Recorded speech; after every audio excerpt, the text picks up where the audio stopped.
জেলে একটা মাছ ধরেছে, বিশাল বড় কাতলা মাছ নদীতে পাইছে। জেলের জীবন দশায় এত বড় মাছ জেলে দেখেনি, এত বড় একটা মাছ পেয়েছে। রাজার যুগ ছিল তো, রাজার খুব প্রিয় খাবার ছিল মাছ। এই মাছ জেলে রাজ দরবারে নিয়ে গেছে, রাজাকে খুব ভালোবাসেন। জেলে এত বড় মাছ নিয়ে গিয়েছেন, রাজা তো দেখে মহা খুশি। এত বড় মাছ তো রাজা জীবনও দেখে নেই, আবার খাইতেও খুব ভালোবাসে মাছ। এজন্য জেলেকে, রাজা এত বড় মাছ দেখে জেলেকে খুশি হয়ে 100 স্বর্ণ মুদ্রা পুরস্কৃত করেছে। 100 টাকা পুরস্কৃত করলেন। সে সময় 100 টাকা মানে বিশাল অনেক টাকা ব্যবধান, 2 টাকা বিঘা জমি মনে করলেন, এইরকম পরিস্থিতি। তখন জেলে যখন 100 টাকা নিয়ে চলে আসে, পাশের সিটে বসা ছিল রানী। রানী এইবার ডাক দিয়ে বলে, রাজা সাহেব আপনি এটা কি করলেন? কানে কানে বলতেছে। কেন? আপনি একটি মাছের বদলে তারে 100 টাকা দিয়ে দিলেন। বড় জোর এই মাছ বাজারে উঠাইলে 10 টাকা দাম হতো, 15 টাকায় হয়তো আপনি রাজা মানুষ খুশি হয়ে তারে 20 টাকা দিতেন, কিন্তু আপনি তারে 100 টাকা দিয়ে দিলেন। রাজা ডাক দিয়ে বলে, রানী আমি তো মাছের দাম দেই নাই, ছেলে আমার জন্য এত বড় মাছ নিয়ে এসেছে, আমি এত বড় মাছ কোনোদিন দেখি নাই, আমাকে মহব্বত করে নিয়ে এসেছে, আমি হাদিয়া হিসেবে ছেলের 100 টাকা দিয়েছি। রানী বলতেছে, অত কিছু বুঝি না, এই এত দামি মাছ আমি আমার বটির তলায় ধরবো না, তুমি জেলের মাছ ঘুরায় দাও, টাকা ফিরায় দাও। রাজা ডাক দিয়ে বলে, রানী আমার 14 তুলি রাজাগিরি করেছে, যদি তার কাছ থেকে টাকা ফিরায় চায় আমার মান ইজ্জত বলতে তো কিছু আর ঠিক থাকবে না। রানী বলতেছে, অত শত বুঝি না, আপনি টাকা ফিরায় না। ডাক দিয়ে বললো, রানী কেমন করে চায়, লজ্জার একটা বিষয় আছে। রানী এবার রাজার কানে কানে বলে, রাজা সাহেব আমি আপনার একটা বুদ্ধি শিখাই দেব। কি বুদ্ধি?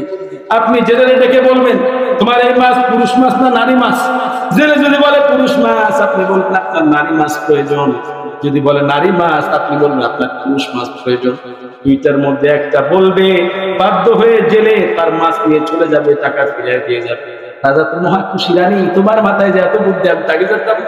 সুপ্রভাত, ধন্যবাদ দিয়ে এবার জেলেকে ডাক দাও। জেলে, জি মহারাজ এইদিকে আসো, আমার তো একটা কথা বলতে শরম নাই, আমি তো এখন অনেক বাসবুস করে খাই, তোমার এই মাছ পুরুষ মাছ না নারী মাছ? জেলে এবার থমথম হয়ে উত্তর দেয়, রাজা সাহেব আমার এই মাছ পুরুষ মাছও না নারী মাছও না, আমার এই মাছ হচ্ছে হিজড়া মাছ। উপস্থিত জনগণ কে থামায় কার হাসি? রানীমাও মুখে কাপড় দিয়ে হাসতেছে।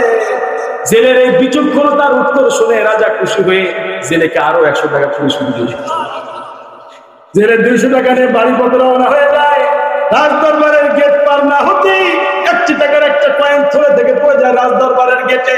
রানী মাত্র জেলের উপরে তেলে বেগুনে ভেজে আসে, মনে হয় ফাইলে তেলে ভেজে খেয়ে ফেলেছে, এইরকম রাগ হয়ে আছে জেলের উপরে।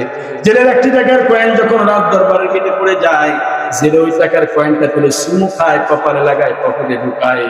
এবার রানী তো সুযোগ পেয়ে গেল, রাজা আপনি দেখুন আপনার জেলে কত লোভী, 1টি মাছের বদলে তার 200 টাকা দিলেন, 1 টাকার কয়েন আমাদের রাজ দরবারের গেটে পড়ে গিয়েছে, কত ফকির মিসকিনের পথে যাতায়াত করতে তারা নয় উঠাই নিত, কিন্তু আপনার জেলের থেকে পড়ে গিয়েছে। জেলে এত লোভী, টাকা তো তুলতেছে চুমু খায়, কপালে লাগায়, বকিলের মতো মনে হয় কোনোদিন টাকা পয়সা কয়েন কিছুই দেখে নাই। আপনি জেলের ধরে শাস্তি দেন, আমরা তো সাথে বুঝি না। রাজা বললো, ঠিকই তো, এই বেটা জেলে এইদিকে আয়, তুই 1টি মাছের বদলে তোর 200 টাকা দিলাম, 1 টাকার কয়েন পড়ে গিয়েছে, ওই করবে কত ফকির মিসকিন যাতায়াত করবে তারা না উঠাই নিত, তুই টাকা তুললি চুমু খাইনি, কপালে লাগাই দি, এমন বকিলগিরি করলি কেন? তোরে তো আমি ফাঁসিতে ঝোলাই দেব, তোরে তো মহা শাস্তি হয়ে যাবে।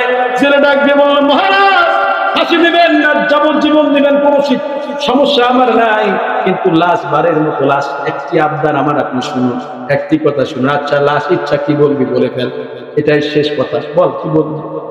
জেলে ডাক দিয়ে বলো, মহারাজ আমি এত বড় মাছ আমার জীবন দশায় পাই নাই, এত বড় মাছ আমি কোনদিন খাইনি, আপনি মাছ ভালোবাসেন, আপনার জন্য নিয়ে আসলাম, টাকা পয়সার লোভ করে নিয়ে আসি নাই, আপনি খুশি হয়ে আমার 1টি মাছের বদলে 200 টাকা দিলেন, 200 টাকা দিলেন, তারপর আমার কোনো লোভ ছিল না। 1 টাকার কয়েন আপনার রাজ দরবারে গেটে পড়েছিল, আরো 10টা টাকার কয়েন পড়ে থাকলো, আমার গায়ে বাঁধতো না, কিন্তু আমি ভেবে চিন্তে দেখলাম ওই পথ দিয়ে কত মানুষ যাতায়াত করে, আর কত মানুষ যাতায়াত করে তাদের অজান্তেই ওই কয়েনের উপরে পাপ করবে, যে কয়েনের মধ্যে আমার রাজা এবং রানীমার নাম লেখা আছে, আমি জেলে বেঁচে থাকতে আমার রাজা রানীমার ইজ্জতের কোনো হানি হতে দেব না, ওই জন্য আমি টাকা তুলছি, চুমু খাইছি, কপালে লাগাইছি। এই জেলের উঠতে শুনে রাজা তো বেকুব সাথে গিয়েছে, কি বলবে, কিছু তো করার নাই, ফাঁসি তো দেওয়া দূরের কথা। এই উত্তর শুনে রাজা আরো 100 টাকা পুরস্কৃত করছে। এই 300 টাকা নিয়ে জেলে বাড়ির পথে রওনা হয়ে যায়। এবার রাজা ঘোষককে ডাক দিয়ে বলে, এই বেটা ঘোষক, এই দেখাইছি মহারাজ, ওই ঢোলটা হাতে দে, রাজ্যের ঢোল পিটিয়ে দে, আর সবাইকে জানিয়ে দিবি কেউ যেন স্ত্রীর বুদ্ধিতে না চলে। যদি চলে আমি রাজা আমার মতো 100 টাকার জায়গায় 300 টাকা হারাইতে হবে। মা বোনেরা হয়তো মন খারাপ করতেছেন, না আপনার বিরুদ্ধে কথা বলতেছি না, আল্লাহ রাব্বুল আলামিন নিজে বলেছেন স্ত্রীর এক কদম উপরে স্বামীর মান আল্লাহ বাড়িয়ে দিয়েছেন। কথা বলেন ঠিক কিনা? স্বামীর মান মর্যাদা আল্লাহ বাড়িয়ে দিয়েছেন। আপনি স্ত্রী, আপনি আপনার স্বামীকে পরামর্শ দিতে পারেন, কিন্তু সিদ্ধান্ত আপনি দিতে পারবেন না, সিদ্ধান্ত আপনার স্বামী দিবে। কথা বলেন ঠিক কিনা? যেখানে স্ত্রীরা সিদ্ধান্ত দিবে সেখানে ঝামেলা আসবে না। কথা বলেন, ঝামেলা বিপদ আর বিপদ হয়ে যাবে। খবরদার, আপনি সিদ্ধান্ত দিতে পারবেন না। আপনি হাজার পরামর্শ নেন আপনার স্বামীকে, স্বামী এটা করলে ভালো হতো, এটা করলে এরকম।